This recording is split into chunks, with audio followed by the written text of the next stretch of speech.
We have tonight with us. We have Brittany Amara in her first book launch, The Bleeding Woods. Bleeding Woods. We're gonna talk about the book and we will get to know Brittany better. Thank you everyone again for coming and for showing up. Thank you so much. Oh my gosh, I'm so excited. We are excited too. Yes. Brittany, what first got you into writing? Was there a specific moment or story that sparked it for you?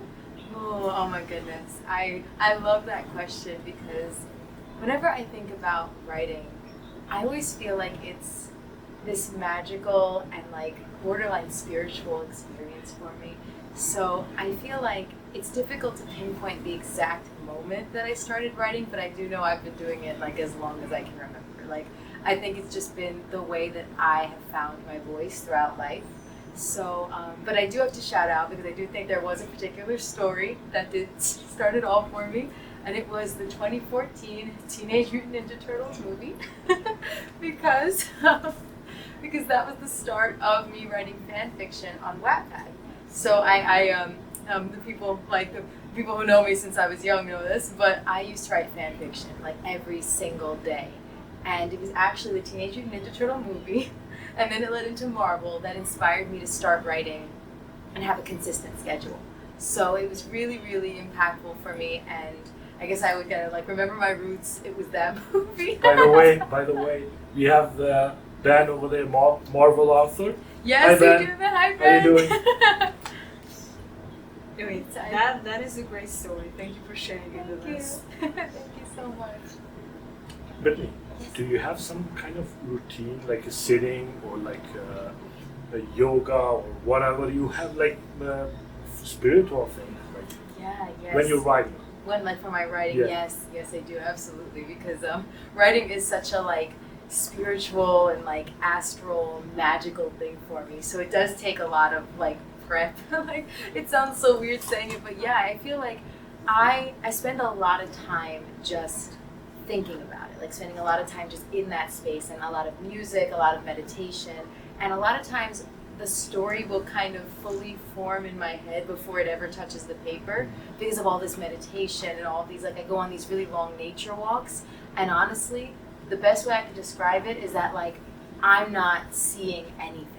I'm like seeing only the story, but I'm not seeing any of the steps in front of me. It's just me and all these different worlds and realms. And then when I'm prepping to actually put it on the paper, I normally do like yoga in the morning just to calm down and get my head on like straight. Put and in the then- headphone. Yeah, the headphones, music. I have a playlist for every single one of my stories and all the characters, like everybody. I know a lot of writers do that, but it's like, to me, I need the way the world looks and feels and sounds and smells too. I love smell. Like I love engaging as many of my, I read a lot of aliens and like demons and stuff. So as many human senses as I can, I try to get them immersed. So I'll put like scents that remind me of the world that I'm about to go into, you know? And then I'll do yoga, and then I'll normally go on a really long walk, and I basically make myself walk until I want to come home and write. And then it's just like hours at the laptop. It's like the whole story just comes out. But it's like, I think unifying the worlds is a big part of it, you know, like getting all my senses involved.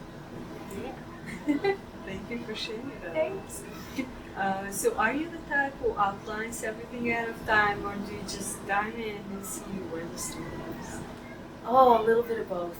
A little bit of both. I think that, especially because I got my start in fan fiction, I think what fan fiction really did in the beginning was it taught me how to work within a pre-established world, but the characters were already so alive.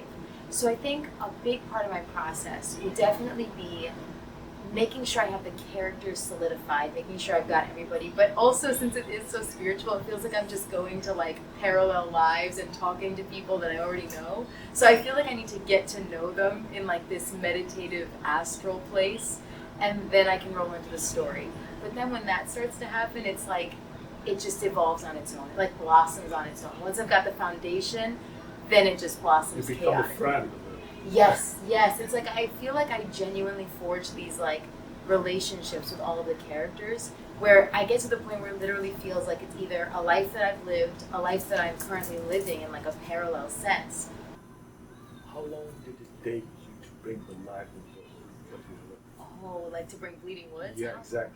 Yeah. Like from the beginning, what you thought for the book until now, like in the finish. Like all the way from the start. Yes. Yeah, oh my gosh. So my grandma is like has the inside information about this one because this book has been like, oh, I don't know, like 10 years in the making.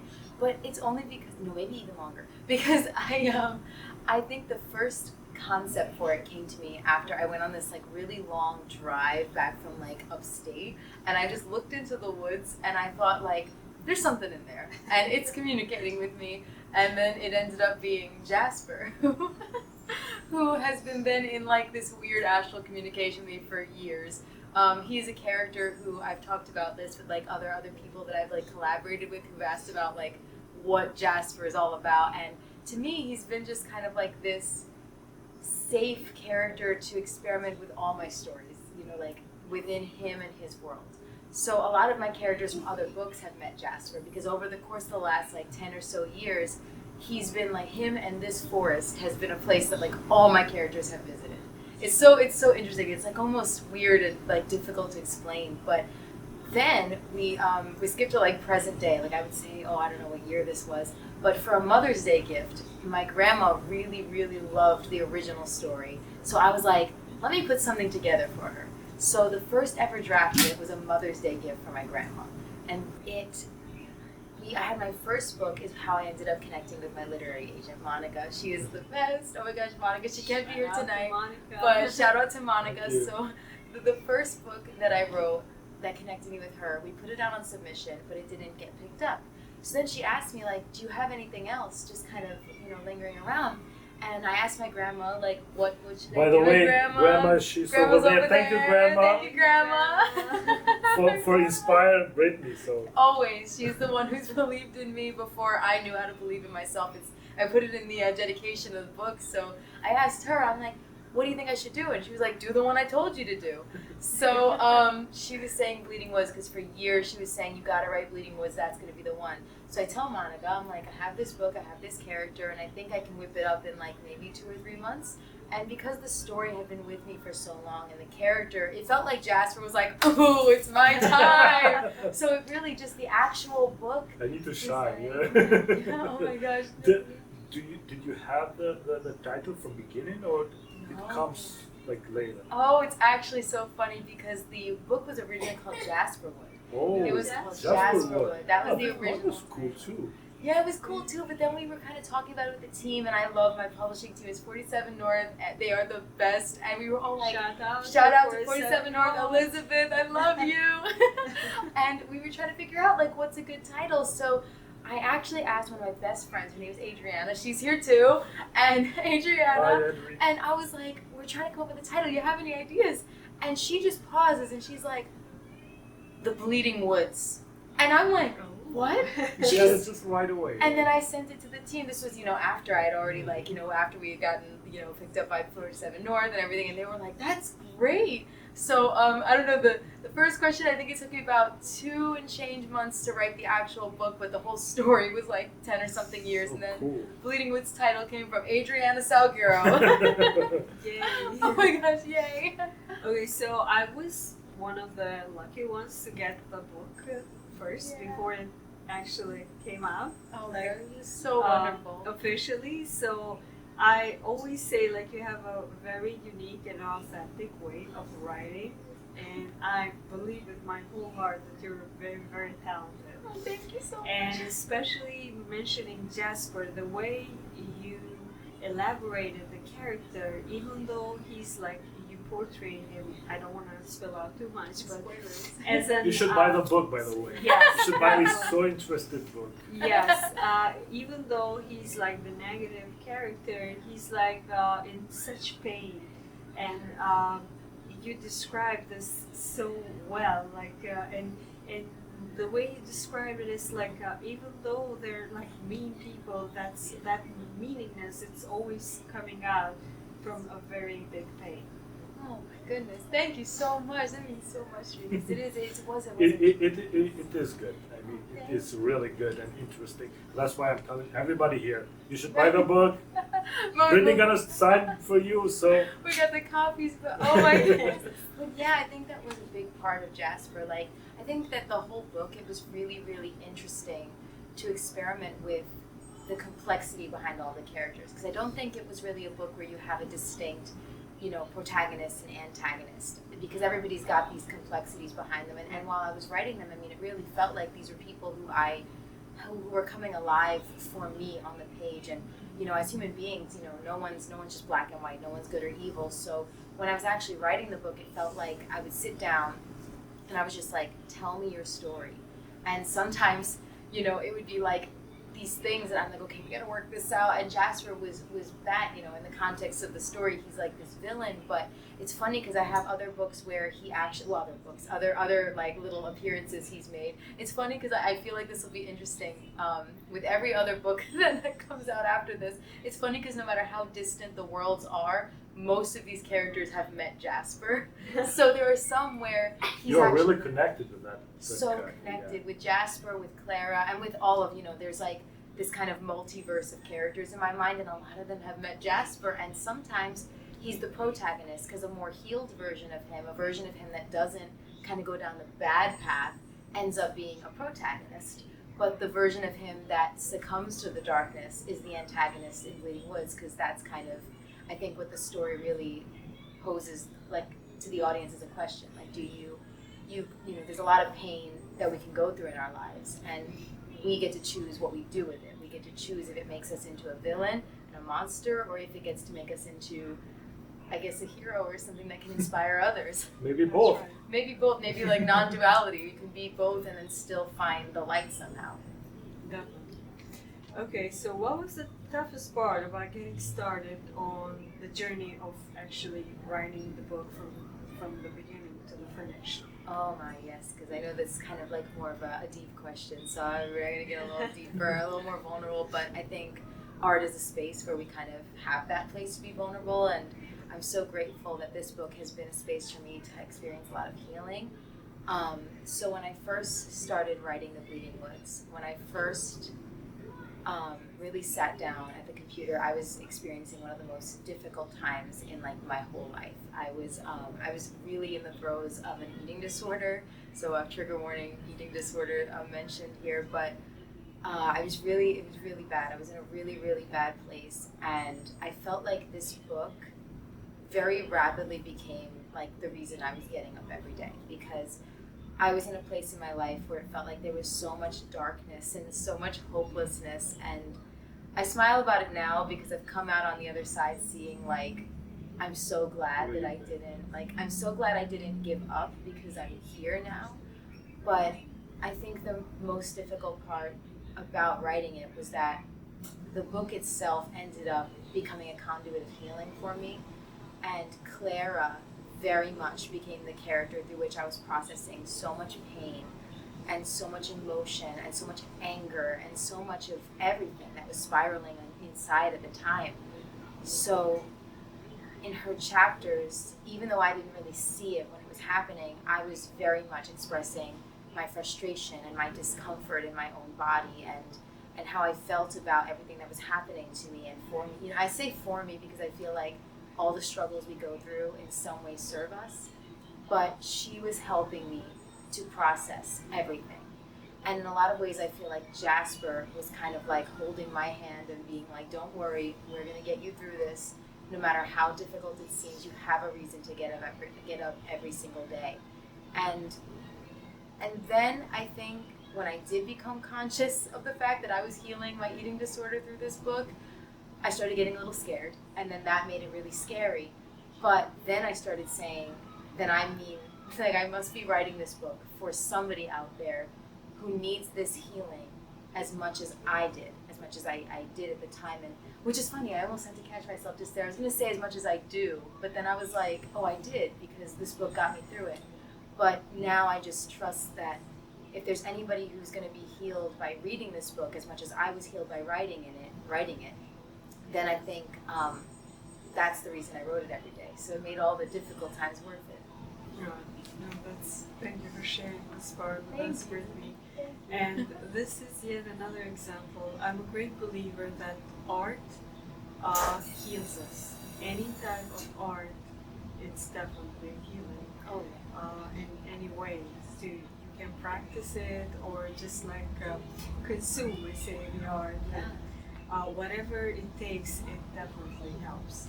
Yeah, I think it's actually interesting that it's like consuming art as well really helps us, because I really feel like creativity is almost like this hive mind, and every creative in the world is somehow connected. So out there in the world, somebody is and has like written the exact book I needed to read. And there are so many times when I'll read a book, like I'm currently reading Fourth One, and I'm having like borderline spiritual experiences reading this book, because I'm just like, I needed this book so much. And I just Everything is connected.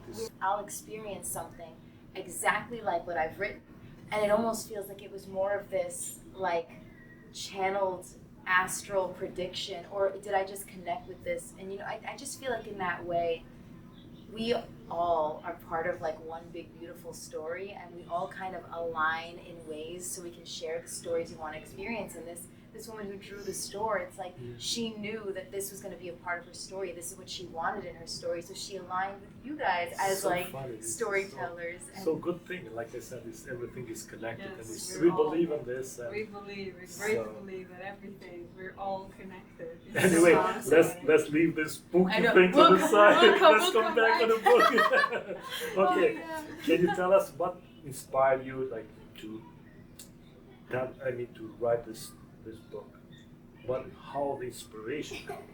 Because like a lot of new ideas, new writers, they want to start it, but How do Oh, they? yeah. Ooh, okay, I love that, because I think inspiration is such another part of it, kind of like mystical connectivity thing. It bounces off the previous point, but I guess the way that I find my inspiration most is I follow usually my highest joy or like my greatest curiosity at the moment. And I feel like this world is so interesting to me, because I feel like it's such a I'm gonna get all like spiritual and weird about it, but I feel like I've always perceived this beautiful planet, this beautiful like world, as a place where creatives from like across the multiverse can like come together and all share one beautiful space and share all of our stories, and the stories that we need to write, or the stories that we just need to read. It's like the stories we need to write and the stories we need to read congeal into one. And as one big, beautiful, creative hive mind, we all just follow our greatest joy and our greatest happiness, and that's how we end up telling the stories we need to tell. So for me, I tend to get my highest inspiration. Like, I get my inspiration from just like, what's a story that feels like it would be the most joyful, the most effortlessly fun thing for me to explore right now. And that's what normally gets me started. So I'll be like, okay, this is gonna be fun. And then, if like the Bleeding Woods, it ends up healing me, it ends up becoming more complex and difficult, that's okay, because what leads me into it is this fun, like, what if there was a hot forest demon in the woods? But then that just got me into the story, and then once I was already in, it felt like the story itself gave me this safe and beautiful place to heal things that were happening. Like it healed my heart, but first it had to capture my joy. So I feel like that's what happens a lot. I'll go for something that makes me really happy, and then without me even knowing it, I end up in healing, and I end up in all these beautiful processes like that, and then I share it and hope that it does the same for people in the world, like. I'm sure they're gonna feel that way too. Oh gosh, I hope That's such a great way to describe it. So we spoke about Jasper already, but can you please briefly introduce us to your main characters? What makes them special? Ooh, okay. So all the main characters. So we've got Clara, Jasper, and Grayson are the main perspective characters. So I love them. They are great. Jasper was the first to come to me. Absolutely, I met him in the forest. It was wonderful. To me, he's been around for a long time. He's a character who is in the context of the story, but I guess just like as he's kind of manifested for me in my mind over the years, he's kind of this forest demon thing, but he's really just a creation of humanity's. He described himself as like humanity's hubris created him. So he's this kind of monster of humanity's making, but then he chooses to be a monster of his own making. So he's got a, but he is this character who yearns so deeply for love and connection, but doesn't know how to do it, and he's got so much rage and so much anger within him that he can't figure out in the context of the story how to get what he wants in a healthy and actually good way. And then, but beyond that, in the other stories where I've kind of like had my characters interact with them, when he's healed and he's all good, he's kind of just this cool forest demon. And then we've got Clara, who was, I feel like I have an interesting relationship to Clara because in some of my stories, I feel like it's very obvious that the main character is just me. Like it's me in another life, in a parallel life, and I'm just vibing. But in the case of Clara, it didn't really feel like that. I felt like Clara became this, it feels like she wasn't me, but she was almost like somebody I knew who's been through something similar to me. And so when she was telling me her story about being this kind of half human, half monster thing, she's telling me her story, and at the same time, at the time I was writing, it was like I was telling her too. Like I could almost see in like another reality, she was writing a story about a girl with an eating disorder writing a book. Like we were like telling each other's stories so we could heal. And I don't know, it felt like this magical otherworldly connection I had with her, but she didn't feel like my incarnation in that world, if that makes sense. And then Grayson, who is he's the third perspective. Ooh, Grayson is a lot of things. A lot of things I don't want to spoil, but Grayson is to me, the embodiment of everything that is holding Clara down in a way. He's everything that tells the Claras of the world that they need to behave and follow everybody else's rules, even if he doesn't know that. So he's a complicated guy. If there is a message or feeling, what you write at in the end of the writing the book? Like something that I want people to sort of like walk away from it. Exactly, some message, or you left something in that book. Little like encoded in the book. Well, I think that with every book I write, like every time I make something, I think I just go in with like this overarching goal of like, if it just makes like one person smile, if it makes one person happy, like then my goal has been achieved. Like I know that sounds so cheesy, but I just feel like the idea of being someone that could bring any kind of light into the world just makes me really happy. But I think with this book specifically, just because of like the process that it took to write it and where I was at like in life when I wrote it, I think I would want people to walk away knowing that even like the darkest and scariest shadows that exist in them, and we've all got them, we've all got the pain that we've accumulated throughout life, we've all got the fear, we all have our own sort of shadows to carry, but they're also our shadows to heal.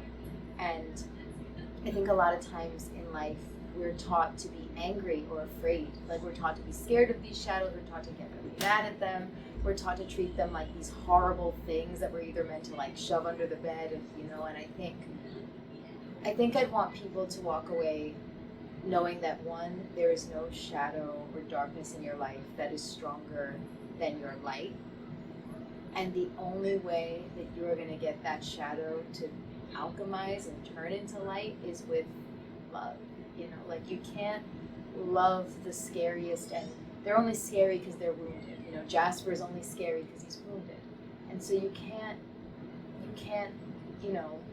angry the wounds back to health. You can't be afraid of them. You have to tend to them. You have to love them. You have to show them the tenderness and the kindness that would have prevented them from happening in the first place, So I think I'd want people to understand that, like, no matter how dark and scary it seems, no matter how difficult the situation is, and even if you are exactly where I was at, like where I was at when I wrote this, if I will say there were moments where I would get up and just sit at the bottom of my bed and curl into a ball, crying, and I just remember saying to myself, there's nowhere to go. Like, there's never going to be light again. It's never going to be okay again.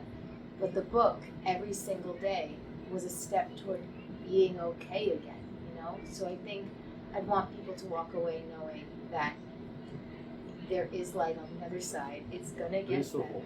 There's always hope. And with enough love, you can turn those shadows right back into light. And then it'll be brighter than you ever thought possible. They'll be brighter than what was there before. You know, it's like you just have to be brave enough, but more than brave enough, kind enough to yourself, loving enough to yourself, to treat the parts of you you've been taught to hate with love. And then they can turn into more love and light and beauty. And there's always hope. There's always hope, and it's always going to get better. There's always an end to that forest, sort of thing. Yes. So you shared with us your story, your struggles while writing the book, and how that helped you heal. But how much of the story comes from your very own experience? My experience. Yes. Like my experience like out in the world. I mean, aside from the sort of fun stuff, like okay, like we're surrounded with this beautiful, like, you know, I grew up in this region, so we've got beautiful, like, sprawling forests, these beautiful mountain ranges, and these kind of deep, dense, I guess, I don't know what you call them, like these almost like fjords of just trees everywhere. And I think just being surrounded by that nature really connected me with it, and really connected me to sort of like the stories within it. But I think where I find myself existing most in this novel, sorry, it always ends up so deep, but I think it really is in Clara, because there's so much of Clara that I was working to heal. Like there's so much, it felt like she was again like holding my hand through that healing. So I think because she was, like as an example, like without spoiling, it doesn't spoil, you know, it's like she takes these pills because she needs to maintain her human form, which at the time was very much me restricting calories to kind of maintain this certain form, which I look back on and realize was just kind of like this image projected onto me by the rest of society. It was the world telling me this is what's allowed and you have to do this. And so I thought, well, if that means, you know, skipping meals, if that means starving myself, then that's what I need to do. And for Clara, no matter how much it hurts, no matter how much it feels like a self-betrayal, no matter how much it feels like she is, you know, destroying herself and being anything but authentic, she takes these pills so she can stay human and she can stay in this image that she's been told is accepted and allowed and right. And only when she stops taking the pill, she has to face her greatest fear, which is changing and true self-acceptance and truly letting herself be who she is at her most authentic and her most healthy. You know, in my case, it was my healthiest, but it's scary to get to the other side of that. And so I think I see myself and my healing from the eating disorder is very much existed in Clara. And I think as terrifying as that is to sort of not only realize, but I guess like share, because for me there was a time that I wouldn't want anyone to know.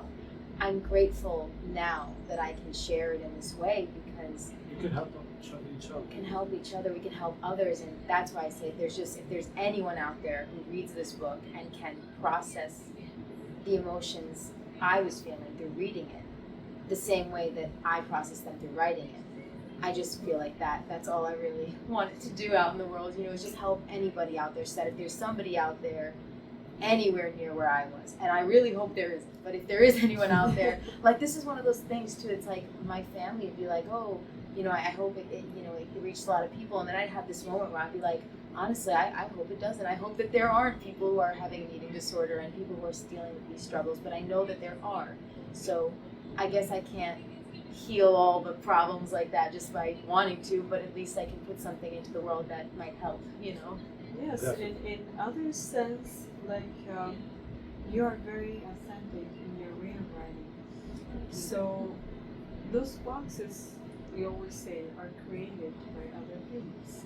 So you created your own box now, the way you like it. So I hope that everybody gets inspired from that and create their own boxes the way they want to do it and the way that makes them shine the brightest. Oh my God, you're gonna make me cry. That's so true. It's like, I think rejecting the boxes that we've been told we have to fit into so that we can build our own and like build our own ideas of what is beautiful and perfect and right in the world, so that we can all experience our highest happiness and not be looking around at like, I don't want to throw shade at Grayson, but look around at like the Graysons and the people, you know, I'll not spoil, but like the true antagonists of the Bleeding Woods, I think, are the people who impose these boxes, impose these images of this is what's perfect and that's what you have to do. And I think in the world we have so much of that. Like we're told who we have to be, and if we're not that, we're in trouble. You know, you're not allowed to sort of, you know, be here if you're not going to follow the rules. And I think learning to make our own rules, so, and then accepting each other as we all are expressions of like our unique authenticity and like coexisting in this beautiful everlasting story on earth. It's like such a beautiful thing. So I don't know. Yeah. All right. Was there a scene or chapter you struggled to write and like, I don't know what to do with this scene? Ooh, okay, that's fun too. Cause like, every question I'm like, that's fun. That's a good question. It is though. These are so good. I think writing it was such a journey, because I do feel like it was still one of those stories that, just like all the others, it's like I have to really like meditate and listen to music and like really get in it. And people like, I used to be like, people cannot look at my writing process because it looks so weird. Like I would walk around my neighborhood fully in character, fully in another realm, and I would think my neighbors would probably like looking at me like, where is she right now? And I'm like, not on earth. But I think the the most difficult scene from this one to write was unironically one of my favorites, I think, in the end. But I had to get into like a full meditative state because I knew I was so excited to write this scene and I wanted it to come out good. It is the scene, it's where Clara and Jasper are dancing in like the dream speakeasy kind of situation. So you ready? You know what I'm talking about. People read it, they'll. But for that one, I was in Belfast and I was doing my master's.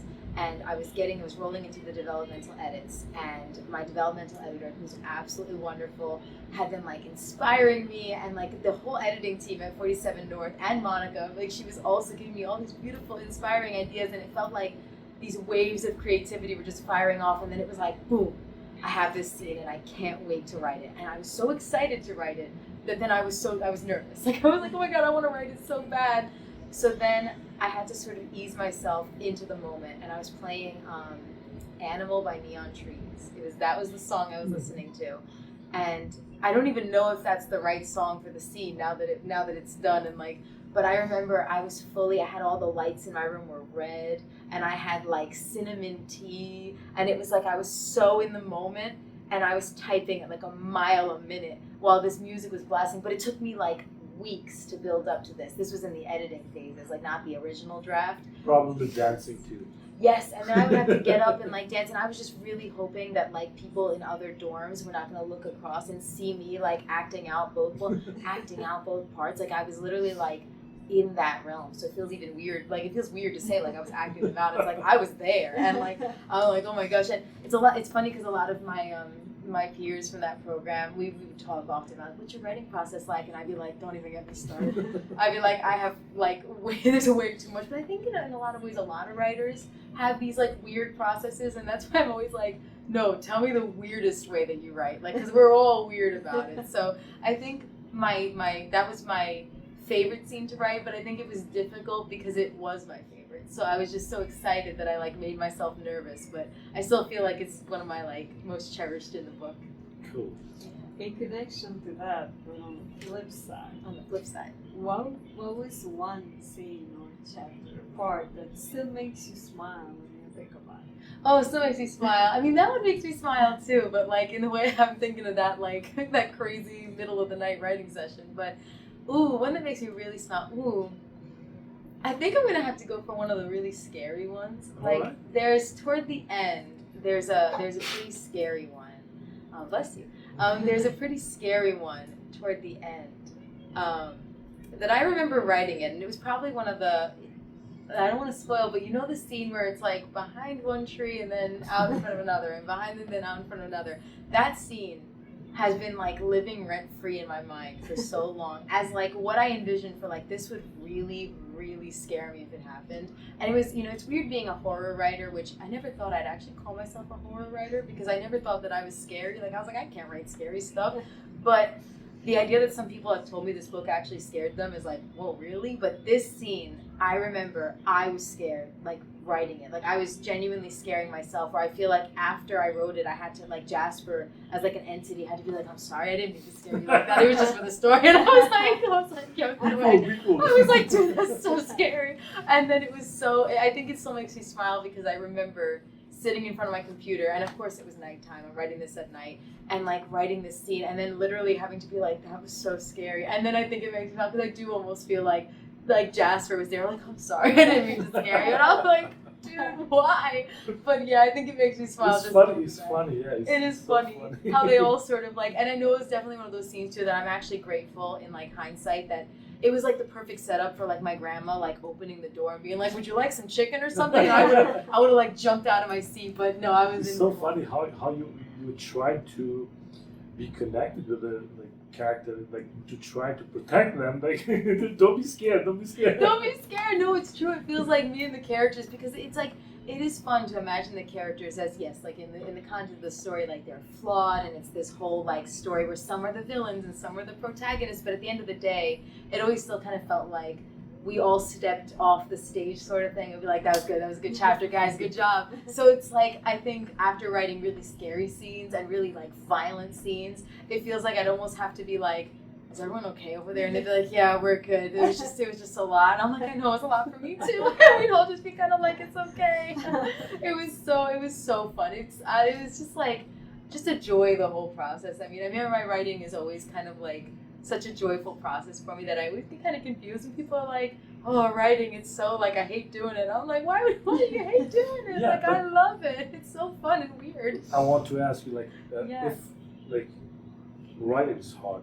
Yeah. And it's fun, but it's hard because you need to stay focused.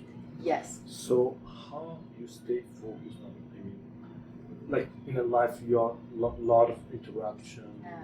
How you stay focused? How do I stay focused? When you're writing it. I think it's kind of a balance between like environmental factors. Like I definitely know like a lot of writers will attest to like have a sacred space that's only for your writing. But I think there's a couple things at play when it comes to that sacred space sort of thing. Because it's like, on one hand, it needs to be neutral enough that your mind can travel, your imagination can travel, and it's like you leave behind your hands just to type out the story, you know? Like, that's why a big part of my process is like this meditative thing where I will meditate and like go to these realms, live these stories. Like before I'm going to bed, it's like, it's always like, make sure you have the story before you kind of like let it be expressed in a written way. But I think to maintain as much focus as I can, I will sort of commit to a story in the sense that I'm like, for the next few months, this is the realm that I'm like sharing my mind space with. Like half of my life is going to be in this human world, and then the other half is going to be in this realm, in this story. So for Bleeding Woods, it was like when I finally settled and I was like, this is the story. It was like half my life is going to be on Earth, half is going to be in Jasper's Forest. And then when I sat down to write and I sat down to focus, it kind of felt like I was just trading worlds. So yeah, it was like that travel. So there were times when my human life would be difficult to focus on. Like I'd have to go to the supermarket, but some part of me was still in the forest. And I'd be like, I'm trying to buy apples, but then Jasper's like, are you going to write my chapter today? And I'm like, yes, I'll be home in like 30 minutes. I got to sit down. But it's like, I think it's just kind of establishing this synergy with the story that you're writing, establishing this kind of like astral relationship with it. Like, this is what I'm doing right now. And then making your environment as like conducive as possible to that. So then having like a really neutral, quiet space, like a space that... A lot of people, they try to do this on a train, bus, or bed, but you have favorite spot or just whatever you can? It kind of depends on the story and the character. It will always depend on the character. Like, it's so funny because it's like, I have characters that prefer more chaos. So I have characters that will only like talk to me when I'm in like a more chaotic environment. Like there's one character from another book that I'd written. It was actually like, me and Monica always talk about it because it was the first one. But there's a character in that one that really liked it when I wrote his chapters on my like notes app. And it could be anywhere. It could be at the supermarket. Like if his voice came into my mind, it was like, you better write this right now. Right But now. then I was going to ask you about this. Like, do you write anytime, anywhere, or like Whenever just I- have a set time Yeah, because it's very hard gather to all the remember those. ideas, right? I think it's I let it flow like whenever if I feel like it is so whatever the story is or whoever, because I usually write in character voice, like I let the character speak through me, unless I'm that like main character too, and then if it's me, I can kind of get more of a balance. But I think it really depends on like if I'm at the supermarket and one of my characters wants to talk, it's like it's got to happen now. But then I do have I got to get a notebook out and like start going then. But then I think I have some characters that really do prefer like like Clara was such a, especially because Clara was like a bit like deeper in that way that she felt like she was connecting to me in this way that it was like when I wrote Clara's chapters, I knew I had to be in my bedroom at my desk, and it had to be during a time of day that I could like cry if I needed to, you know. It needed to be that thing of like if we were going to handle something emotional, it had to happen like that. Grayson was a character who was very, very like I need quiet, I need space, I need the, you know, he's very. Jasper was a little more playful. Like he was kind of like you can write it in bed, you can write it downstairs, wherever you want to write it. Obviously, he liked being outside, so it's like you know go and like be near the trees and then come out. It's like it very much is like a synergy with the characters in the story. So it's like I only half get to decide what it's gonna be like. Yeah. All right. Are there certain themes or ideas you find yourself returning to again and again in your work? Yeah, I definitely do. It's weird because I feel like I don't often notice them until like after the fact, and I'm like, wow, I've written about this a bunch of times. But there's even some stuff like in my drafts where I feel like my Monica, like she will literally be like, "Is this again? You good?" I'm like, no, because I think I really, really, really love to explore themes of freedom, like freedom in every sense of the world, like the freedom to be authentically yourself. The freedom to just kind of like go out in the world as fearlessly as possible, just to like explode with authenticity. So it's like a big part of that is feeling like you're safe and free to do that. But I also think a lot of my characters do deal with forces that are trying to sort of like color them and shackle them and make sure that they are as compliant as possible. And I think that a lot of my stories deal with characters breaking free of that and being like, we are not going to be doing what everybody tells me I have to do. I have to do what is most authentic and right for me. So I think that's a theme I tend to come back to a lot. I also love themes of love. I'm a lover girl, and it's even Bleeding Woods is like horror romance, but it's funny because it doesn't get as like fluffy and romantic as I normally do. So I was able to sort of like keep it for that because it was a different focus for this one. But I really love the idea of stories where love is the thing, whether it's love for yourself, like love, self-love, self sort of actualization, like self-love and self-discovery, and then loving what you discover is a very big part of it. But I think also exploring themes of how the love we share with others, the love we share with our friends, our family, and then, you know, in the romantic sense, our partners can truly be the conduit for healing and just all of the beautiful things that we can experience. Like the depth of the love that we experience is just like so magical. And I love to explore like, I guess like love that truly can like mend universes, save lives, save, you know, it's like 'cause love is like this pillar in the world that I think no matter what, love in any sense, in any space, is always healing. It's always this like beautiful thing. And I think in the Bleeding Woods' case, it's more of a like self-discovery love. And then again, like self-discovery and then loving what you discover. And I think that's really like to me very special about it because that was something I never thought I'd be able to do. You know, it's like discovering these parts of myself and then actually loving them. You know, it's like I never thought that was possible. And today it is, in large part because of Bleeding Woods. But in all my other works, I think it's just kind of like a balance of that. It's like freedom, authenticity, and then love as this expansive force in whatever form it comes in. So, yeah. Let's get into the business because The a business. lot of like young writers, they want to know how is the process of the publishing the book, because a lot of people they think it is hard how to do it, how to get it. do I need to pay a lot? This. Or they just don't know how to start. Yeah, exactly. Yeah, I think I was definitely at one point just as nervous. Like I think I was really nervous about the idea of like this sort of beast that was the publishing industry before I got to know it. But then I think what ended up revealing itself is this like really beautiful thing is that it's not this like scary, horrible, like shadow monster in the sky. It's like publishing is made of people, and it's made of beautiful, wonderful, creative people who just want to make and share beautiful things with the world.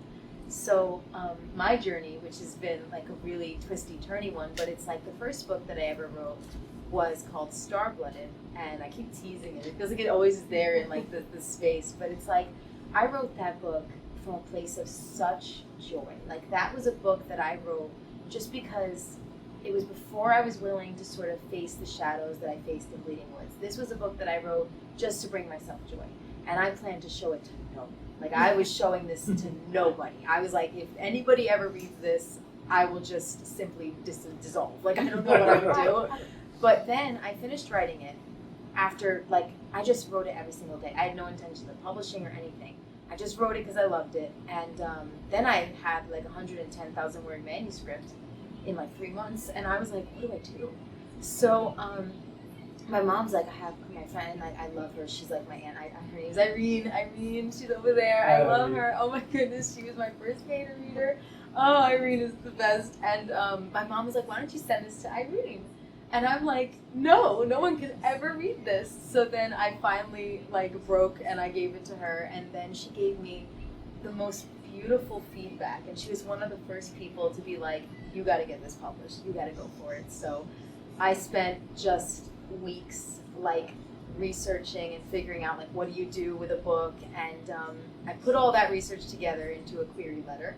But then not knowing like the gravity of the decision I was about to make, I just sent out 200 queries to like 200 different agents, and with the first few chapters of Starblood, and I was like, I hope you like it. I got my first no's in the first 24 hours. Ooh, in the first 24 hours, I was getting like, no. And I was like, okay. But it was really, really exhilarating, because even when I got these no's, I was like, people are reading it! You know? So even though they said no, I was like, oh my God, this actually happened. And then in like, what felt like, at the time felt like an eternity, but it really was like in no time. I was working at Barnes & Noble's at the time, and I was so like distracted by like all the Barnes & Noble escapades that I didn't even see it coming when my agent Monica Rodriguez, she calls and she emails me that she wanted to like have that call with me. So I'm freaking out. I'm like throwing my stuff in a bag. I'm like, I gotta get home. So I like go and I called her, and it just felt like that was this moment when I realized publishing is not this big scary thing, because here was this literary agent, but really it was like she saw into the depth of my story, and thus into the depth of my soul. Like she was like, it felt like she wanted to help me express myself as authentically as possible in the world and then in the industry as well. So it wasn't this scary like moment. It felt like I had just suddenly been connected with somebody who, I almost feel like it was this weird destiny, like we were meant to sort of connect through creativity. It's like my creativity allowed me to be found, and because I was willing to be so authentic with Starblooded, that let me be found by her. And then that was kind of the process, continued through all the, we put Starblooded out in submission, pulled it back because I think we both realized the story had more, and I think that even now I'm so glad it didn't go on the first run, because I've since done more meditation and discovered so much more for it.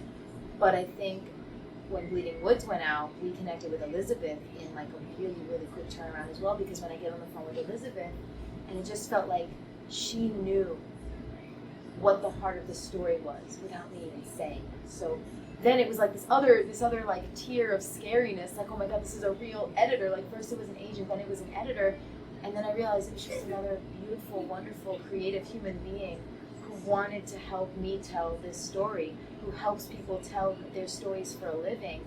And every step of the way, every step of the process throughout like editing and cover design and everything, every part that I think young writers think is going to be this scary, like terrifying thing, you just end up finding out it's just more and more creative people. It's just like an expansion of that creative hive mind. And you're all finding each other because through your authentic expression, you're able to be seen and found, and you're able to make beautiful things together. So it's like everything that's happened. And as I continue, and I'm, I'm still getting the hang of everything in the business of it, but I think I've realized more and more that every business is built of people, and every person is at their core like this loving, beautiful, creative being. So there's nothing to be scared of entering the industry. Just be yourself, be wholeheartedly yourself. Don't hold back. Be like shamelessly authentic. Be so authentic that you read your own manuscript and you're like, if anybody ever read this, I would dissolve, because that was the manuscript that helped me be found by Monica. And I think in life, the same is true. Like, be yourself so fearlessly, because when you do that, you're found by everybody who's meant to love you exactly as you are. And I guess that's... For young writers, try. Do not... Yes, never ever give up. Like, never give up, and know that for every, fear that you have about, oh, what if people won't love me? What if people won't love my work? It's like, those fears are just illusions, because there are so many people out there who love you that you haven't even met yet. Like, there's people waiting to love you, and all you got to do is tell the story so they can. Exactly. So this is such a great story for everybody thinking to start or has already something that it's very it's scared to put it out in the world. This is such an inspiring original story. But one more detail that I wanted to share with everyone is like how many chapters you were in when you decided to send this to the agents. To the agents with Starblooded? Yes. Or, well, Starblooded was, I finished the whole novel, and I was really like, I'm not sharing this with anybody. So I made it all the way. I think that one's 50 chapters and change. And I remember it was finished at 50 chapters, but I was fully prepared never to show it to anybody. I actually printed it all out as a final thing, and I just held it, and I was like, that's great. I'm not showing this to anybody. So that one, I really had no intentions of sharing it. It was Irene who encouraged me to do it. And then Thank you, Irene. Thank you, Irene. But I think with Bleeding Woods, since that one was after Starblooded, I remember it was Monica who was like, do you have another story you could work on that you'd be happy to share? And I was like, okay. And it did feel more like Jasper kind of rolled in and was like, let's do it. And so I feel like that one, it was it wasn't really as, it wasn't really up in the air as much about sharing it. But I do also feel like that's also the reason Bleeding Woods had to come out first, because Bleeding Woods had Jasper's confidence behind it as well. Not only my grandma, but Jasper's confidence was very alive in it as well. So it feels like where I tend to be a little more timid about other stories. I couldn't be timid about this one because Jasper was really behind me the whole time. You better get this one out here. And then my grandma, if not Jasper, it was my grandma who would check in my room and be like, are you writing that one? She's like, you're writing the one, you're writing my favorite, right? My grandma has so much merch. I printed out posters for her. Merch as in before the book was done. I have posters that I hand drew for her because I was always like, I'm not writing the book. I'm too scared. And she was like, you better write the book. So it did not let go until I finished it for my grandma. By the way, when you finished the book, from the beginning until you got the first published book, the physical book, how did you feel? When I first got it? Yeah. It was crazy. It was surreal. It was insane. I think actually holding the physical copy, I didn't feel like I was in the right timeline, but then at the same time felt like I was in the absolute right timeline, because it felt like my whole life had been building to this moment where I would be holding my own book. Well, at the same time, it was this dream that also felt vaguely impossible until I was actually holding it. So no matter how many people were like, this is going to happen, this is good, I was always like, I don't know. So when I actually was holding it, and I got the box, and I was like, that's the box, this is the books, I was like, oh my gosh, it just felt like it was crazy. It was just insane. I think it was big for me, but I do think that the moment that kind of triumphed over it was when I handed the copy to my grandma, my grandma's copy, and I signed it, and I was like, this is yours. And I think because she was so she's been waiting so long to have this moment happen that I think it was more special to hand the copy to my grandma than it was for me. She was the biggest supporter. She still is. She's Yeah, with us. she's the biggest supporter. She's the biggest grandma still here. No, she's my biggest supporter. She's always like the first one. She's like, "What are you writing next?" Like whenever there's something else in the work, she's like, "What is it? What is it?" And it's like she's like monitoring everything. Like she is the one who's kind of keeping everything. I don't know. She always keeps the momentum going. Like she's the one who's like, "Let me see the reviews. Let me see what's going on," which is like crazy. She's just That's amazing. it's so amazing. It's like I love. It's just like such a surreal thing. So now we have a fun question. Ooh. So if your book ever gets adapted to a movie or series, Ooh. what would your dream cast be? Oh my goodness. Oh wow. Oh, this is crazy because like I think I don't know if every writer kind of imagines seeing their work as a movie, but I definitely think Bleeding Woods is one that I've always been like, oh please, because me and my grandma are like some of the only readers in my house. So like my dad, my mom, my dad has never read like a completed book, like, and he says that proudly. So he's like, he even told me, he's like, I'm waiting for the movie. Like I'm like a whole published book, and he's like, I'm waiting for the movie. So He has a point. He's very like, he does not like, I know reading's not like for everybody, so it's like I think that's why I've always kind of thought maybe it would be nice to see it as a movie someday if that's in the cards. But I think because I also have an acting background, like I also have a background in acting and theater, it's really fun because throughout my years, throughout all the programs I've been in, I've like seen other actors and thought like, you would be amazing in this role. So there's definitely people throughout my like academic history who I've kind of like looked at and been like, you make a great Grayson. But I'm trying to think of his name. I had a couple actors in mind that I thought would be like absolutely chilling as Jasper, but I don't know. I'm thinking, oh my goodness, Bill Skarsgård. Do you know Bill Skarsgård? He played It, the clown in the new It. Like I think that would be an insane. Like it would be he would be very scary as You Jasper. never know. You never know. I think whoever it is that, like I know that's just kind of one of my like dream cast kind of moments, but I think truly because of the whole like we're going back to like creative hive mind thing, I also feel like every part of the creative process, from every part of the adaptation, like whether it's the screenplay, the director, like every single person on that set, every single actor that takes on the role.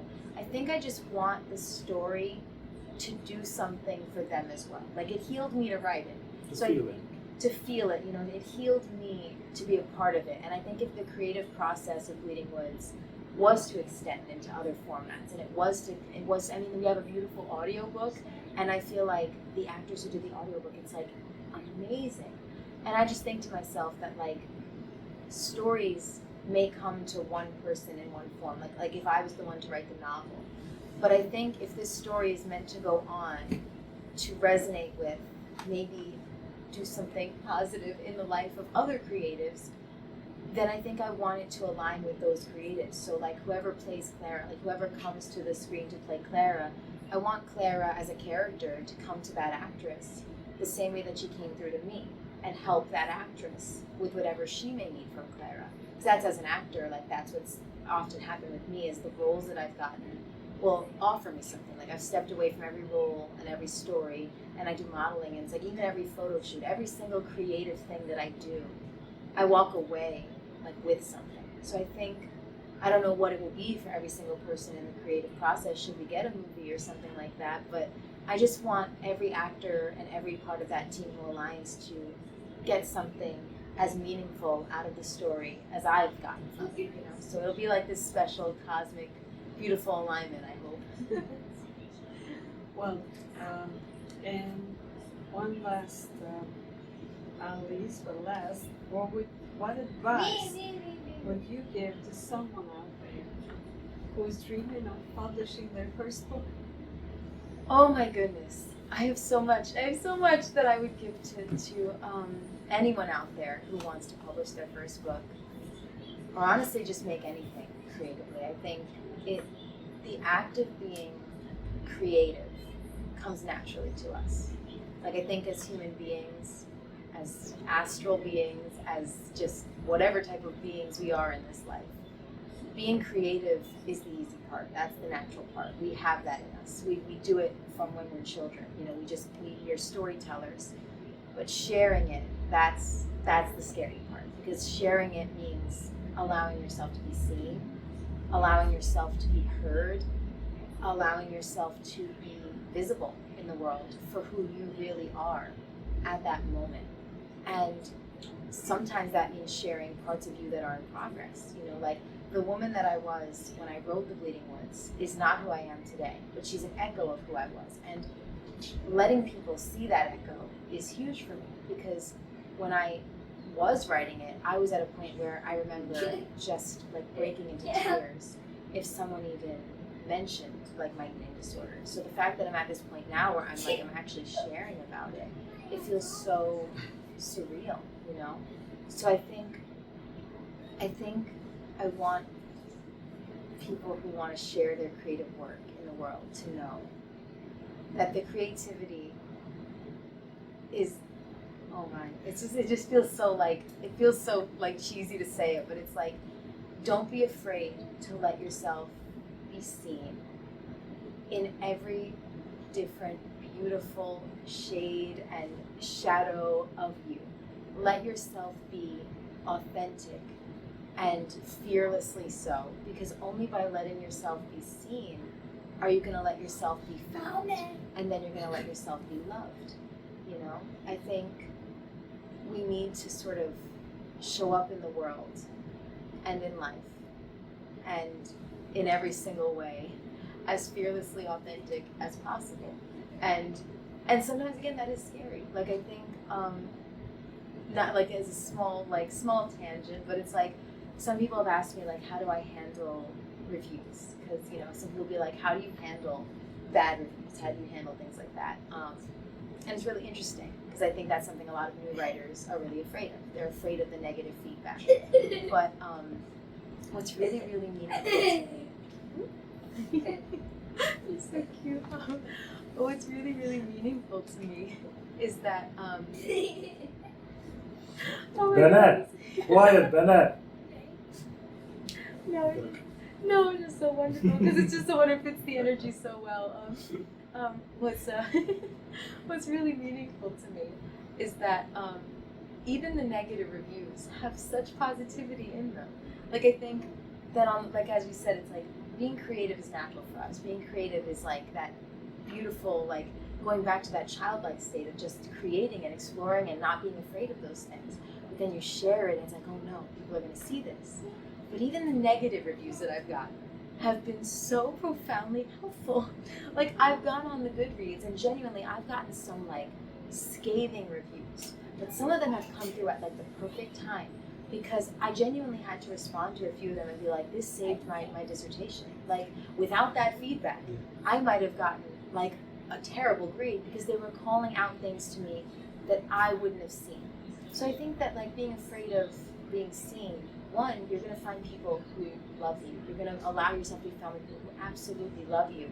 But you're also going to let yourself be found by people who maybe either one, just don't resonate at all. And that's okay. There are people who've been like, I hate this, there's love in it. And I'm like, oh my God, I'm like, okay, well, I mean, I also write romance. But then there's people who are going to come to you with genuinely constructive feedback, who might illuminate for you things that you might not have otherwise seen.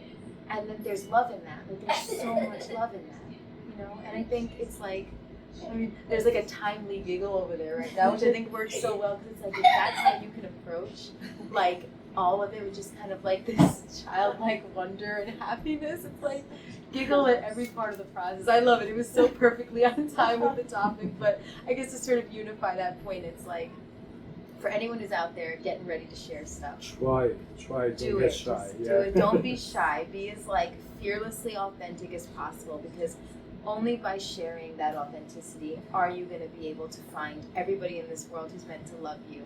And don't be afraid of any sort of feedback, anything like that, because everything out there, whether it's a 1-star review or a 5-star review, is there to help you, there to serve you and serve your creative process so you can grow and change and be better and brighter and more wonderful with every different story, with every passing day. It's like, I don't know, it's just so magical. So I'm just like, sorry, I ramble, I keep going.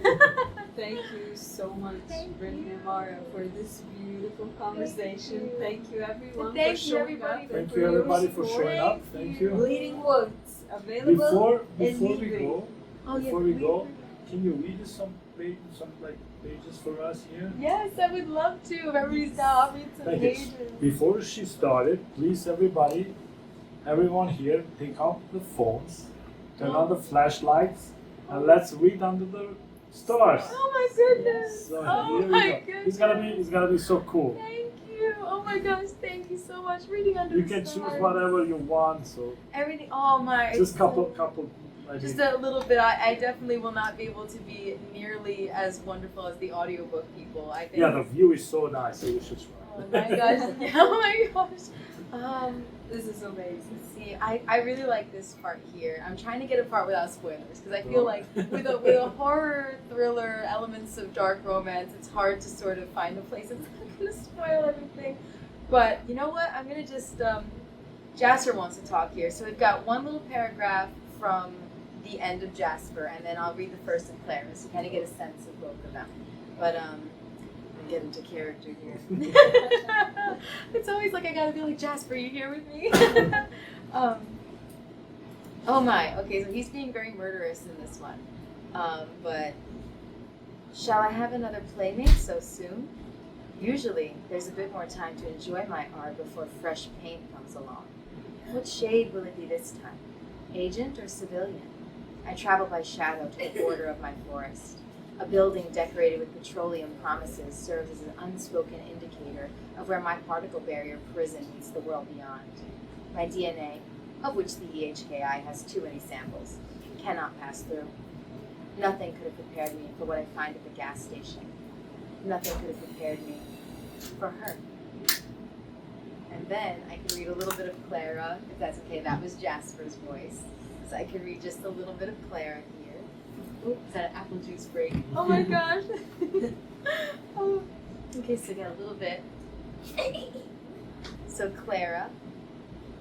The highway sweeps us away from civilization in just 4 hours. Now green trees cascade as far as the eye can see, a world of nothingness beside a 2-lane asphalt strip. And as unpredictable as it seems, our city moves rhythmically, a monochromatic metronome. It's easy to put your head down and vanish like a film noir character. There's a schedule, a timetable, a backbeat. There's a palette of grayscale all denizens must paint with. Up here, among the forest, things are different. There is only chaos. Chaos that makes me feel at home. Thank you. so much. Brittany, Amara. Thank you so much. Thank you. Everyone, right now, Brittany, she's gonna sign for everyone here in the book. Yes. So thank you for being here again. Thank you so Thanks much, again, everyone. everyone. Thank you. you. Thank you, guys. Thank you so much. you. Thank you. Oh my goodness. It's so you. wonderful. Thank you. Oh my goodness. Yay. Oh, here's your book. Yep. We Thank you got so it. much. It was so Thank cool. you. Yeah. That was